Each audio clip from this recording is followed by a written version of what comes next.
Yeah, the Daily Guide is reporting this morning. We are winning the elections. Dr. Mahmoud Bamia there. And another one, Ayoko Boche is Commonwealth Secretary General. That's Foreign Affairs Minister Shirley Ayoko Boche. She really campaigned hard for this one.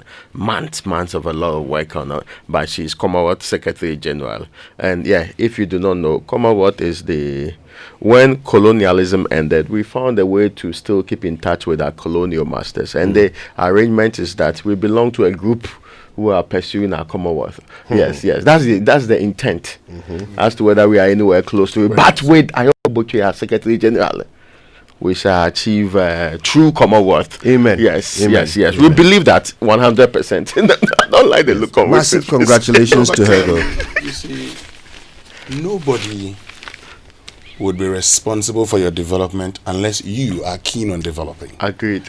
So the consistent talk about, this person nobody would help you. And one of the initial stages of this recent conference, Ghanaians, some were worried.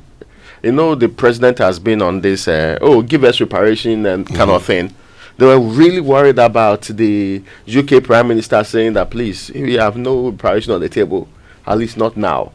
I mean, well, anyway, but some people justify that, even in this century. Perhaps we should be keen on making sure that we cut the mess in our countries rather than relying on somebody and hoping that they'll help build a better state for you. Look, if you want to find out why I say this, check the support you get all the time. Yeah. From these, foreign donors and in all the agreements. There are things that you don't really need. That's true. Okay, you are a developing country. So what is it that you need? You need to build your infrastructure. Okay, that's the most important thing. So you set up your infrastructure in place, and then you go on with the other things. Unfortunately, we are interested in laws, which is good. Policies, which is good. And borrowing procurement. Borrowing. However, the very things that we need, we don't get them. Well, let me also bring you the other story. Very terrible story indeed. Woman arrested for selling baby boy.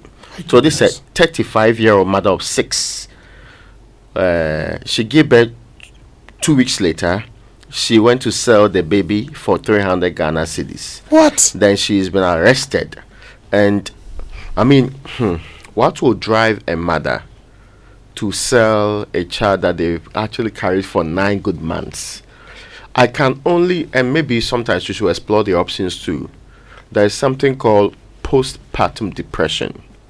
One of the signs is that it makes a mother feel like they hate the child or any of the other things can. But for a mother to, I cannot fathom how a mother would consciously, even when you already have 6, consciously set out to go and sell their 2-week-old. It beats my imagination of how this is realistic and possible. But well, the police is investigating. Some say she was targeting 3,000, then bargained to 300. Oh my goodness! And got arrested. The middle woman, another woman, was in the middle of the transaction. She's also been arrested by the police. There was more than one person interested in seeing this happen. Yes. You know, I do have a little bit of understanding of postpartum depression, and you're right. It's something that should be considered in this situation. The only thing is that the desire to make a profit from it is the bit that postpartum makes you just want to be away from your child, just not have anything to do with this child. And I can understand why some mothers will abandon their babies on rubbish heaps and all that because of postpartum depression. But when you seek to turn a profit on it, there's something else going on. Anyway, that's a terrible story. We will see if we can find out a bit more about this and discuss it later on the show. Yeah, let's get to the Ghanaian Times. And Magdan set to build a port to enhance marine transport and logistics. World leaders congratulate Shirley Ayokobuchi on her election as Commonwealth Secretary General. And tackling educational infrastructure, GETFund initiates 11,248 projects nationwide, 7,000 completed, over 4,000 at various stages. And Ghana World Bank signed $260 million deal to tackle energy sector inefficiencies. But one year that I am interested in, also because I am a farmer, says Oyster Agribusiness secures $2 million funding to expand operations in Ghana's agricultural sector. So, Oyster Agribusiness, an innovative agri-tech company specializing in climate-smart agriculture, has raised $2 million in funding to expand its operations and deepen its impact on smallholder farmers across Ghana. So, Raymond, this is something that a young Ghanaian, still in his 30s, Edmond Combat, now he runs, and what he does is that he supports smallholder farmers. He also produces himself. I know Edmond Combat. Yes, currently. He was SARS president at Legon. Oh, yes, and then he went to Harvard and all of that. Currently doing something unique. He's at, I think, the largest supplier of sorghum to Guinness Ghana Brewery Limited. So he gets these funds, trains these small farmers, and then expands his own production. And by so doing, creating more jobs. Currently, he's impacted thousands of Ghanaian smallholder farmers, about 4,500 of them. I think that this is some of the things we should be supporting and be talking about. Because after all, when it happens like that, you see, all the monies that we're talking about stays in this country. And I am sure that very soon I would also be in a position to assist smallholder farmers. Okay. But congratulations to Oyster Agribusiness. I think it's something that we should celebrate. Good stuff. All right then. Listen, let's engage George in DC for a moment and see if we can get the latest on the IMF World Bank meetings which are happening there right now. George, let's start with what the IMF says is our growth outlook here in Ghana. Well, if you've been following development, there was first the World Economic Outlook report that actually projected about 3% growth rate for Ghana. Then the fund came back to say that it appears that that data wasn't based on current development in the economy. So they have to revise that data from 3% to about 4%. So it is more of they being polished about the economic outlook, and it's similar to what the World Bank has also projected in terms of what do they think about the economy going forward. So again, it falls in line with those who argue that the outlook is quite good for the economy going forward. If these two institutions are forecasting that growth is going to pick up strongly by the end of this year, Kojo. Right. Okay. Now, what are they saying about recent celebrated efforts in our debt restructuring program? Well, it's interesting. I mean, the IMF is more focusing on the bit about our engagement with the bilateral creditors and also the Eurobond holders, and even the current one that we are undertaking with the commercial bilateral creditors that sums up to about $2.7 billion. From the meetings that I've been privy to, and even the ones that I picked up after it ended, it appears that the fund itself was quite surprised about the timelines that we've been able to complete these discussions. And they were kind of giving Ghana some thumbs up in terms of how we've gone ahead to engage our external bilateral creditors, our Eurobond holders, and even the current one that we are undertaking with the commercial bilateral creditors. Even the fund is saying that we should be strategic in engaging these commercial bilateral creditors, like the Exim banks and all the rest, so that we get a good deal from these creditors in terms of what will end up at the end of the day when it comes to these debt restructuring, Kojo. If you had listened to the minister carefully in some of the engagement here, he was saying that when it comes to the Eurobond and the bilateral creditors, Ghana has been able to save some $12 billion. These are monies that government would have paid to these creditors if it hadn't entered into these bilateral engagement or more of moves to try and restructure these debts or these creditors, Kojo. Yeah. Speaking of creditors, I mean, we're currently locked out of several markets because of our credit status. Is there still an appetite for investment in Ghana? What are investors saying? Well, Kojo, these are engagement that I have personally done, and the appetite is strong now. This is based on the outlook of the economy and also certain measures that they claim that the IMF is now insisting or putting some pressure on government to undertake. So in terms of comfort, they have some comfort now in terms of the outlook of the economy. And based on that, even some investors here in America and even some bond market investors are now pushing to come into the market earlier than expected. So, in terms of their interest in the economy now, and based on the fact that we are under an IMF program and the corrective measures is being undertaken, and that brings them some excitement. One can talk about our fiscal situation, especially the bit about election-related spending.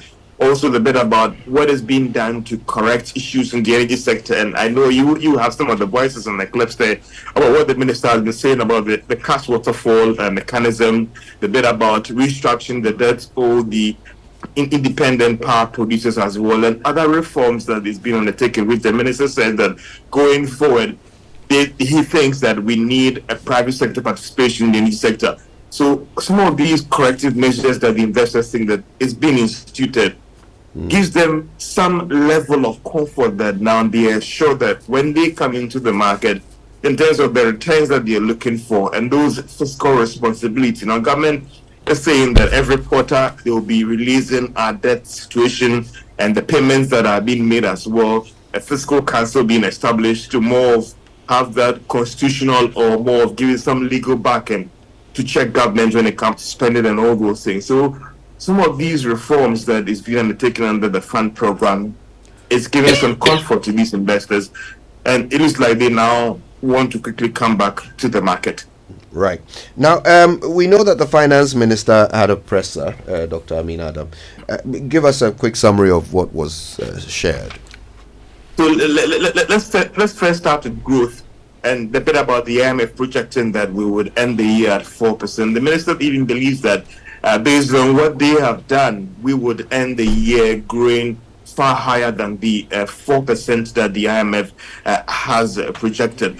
On question about how they have fared and whether the economy has recovered, well, he sought to make this argument that compare some 2 years ago, the numbers in terms of inflation, the CD and growth, and if you look at all these basic indicators and how are we fared now, he is of the opinion that the economy has indeed strongly recovered from 2 years ago, and it's now on a strong footing and even poised for some greater heights. There's a bit also, Kojo, about the timelines for reaching an agreement with the commercial bilateral creditors, and he was saying that he can't put any timeline because it's quite a tough negotiations. Now, Kojo, let's come to the energy sector and the issue about Asogli, where the minister sought to accuse Asogli power plant of exercising bad faith because he argued that they were in the middle of finalizing negotiations on these debt restructuring and payment. So for them to now turn the script, if I can use that expression, and then say that if government is not paying them X amount now, they are going to shut down the operations, that was not fair. Well, now the minister says that they've come back to the table, they've agreed to sign up to the terms for restructuring, and so that brings to three some of the independent power producers who've now agreed for their debts to be structured. There's also a bit about him saying that, work has already started this almighty cash waterfall mechanism, where now they're going to push hard to ensure that it is strictly enforced, an audit of the energy sector as well, and also going forward, there might be the need for private sector participation in ECG going forward to deal with the challenges facing that company. So these are some of the issues that he spoke about when it comes to the energy sector, and also signaling that on December 2, Kojo, the IMF board is going to meet in Ghana, and for a lot of people here in Ghana, it's about they approving that $360 million to Ghana and what that would mean to Bank of Ghana's reserves, and also going along to help with stabilizing the city. You heard in the morning today that the city for the Forex bureaus is going for 16 Ghana cities, 80 pesos. But critically, Kojo, for some, it is not just about the money coming from the IMF, but the signal that it was sent to our development partners and the offshore investors that, okay, the company called Ghana is now undertaking those strict reforms that will help stabilize the economy, and that gives them some comfort now that they can bring in the investment, they could bring back the investment and come back to the economy as well. And for him, that is the bigger picture than just the $360 million that will be approved in that day when they finish meeting and to be dispersed to the Bank of Ghana. Okay. Now, he also said something about the effect of the shutdown of Parliament. What were his thoughts? He said they are pending legislations or regulations and even agreement. Key among them is the one that they've actually concluded with the independent power producers, and he's worried about the current development and the impact on the economy. The chair of the Parliament Finance Committee, who we engage in Washington, D.C., also raised a similar concern that government business is stalling and there are key legislations and regulations that should be passed. And therefore, he supports the push by the majority leader, Afenyo Makin, that Parliament should be recalled as soon as possible to trash some of these issues. So, Kojo, this might be the wrap from the meetings and from Washington, D.C. here in USA. Kojo? That's fantastic. Thank you, George. We appreciate that. And of course, try and stay warm, and condolences to you and your Prosec brothers. George Wiafe there from the Joy of Business team.